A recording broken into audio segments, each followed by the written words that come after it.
Welcome to IBT Campus Department of English. I'm your lecturer Shamuda Nazreen.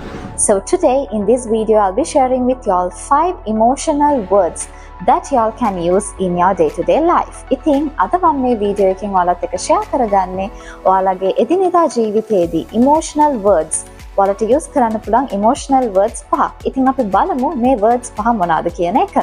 So the first word is amazement. What is the meaning of amazement?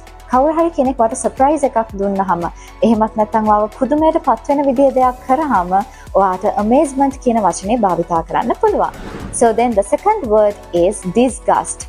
disgust කියන්නේ ඔයා අකමැති මොන හරි දෙයක් කරාම කවුරු හරි එහෙමත් නැත්නම් ඔයාව අසතුටට පත් කරන විදිහේ දෙයක් කවුරු හරි කරාම ඔයාට disgust කියන වචනේ භාවිතා කරන්න පුළුවන්.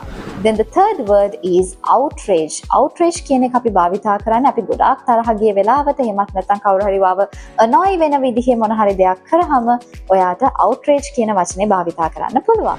Then the fourth word is blue. blue කියන්නේ නිල් පාටටද නැහැ.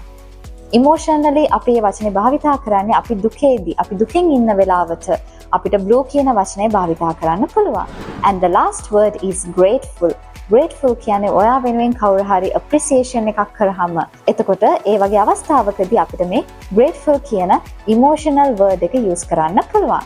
ඉතින් ඔයාලා කැමති නම් මේ වගේ තවත් අලුත් වචන ඉගෙන ගන්න, ඒ වගේම ඔයාලගේ fluency එක වැඩි කරගන්න ඔයාලට පුළුවන් අපේ 35 days spoken English course එකත් එක්ක සම්බන්ධ වෙන්න.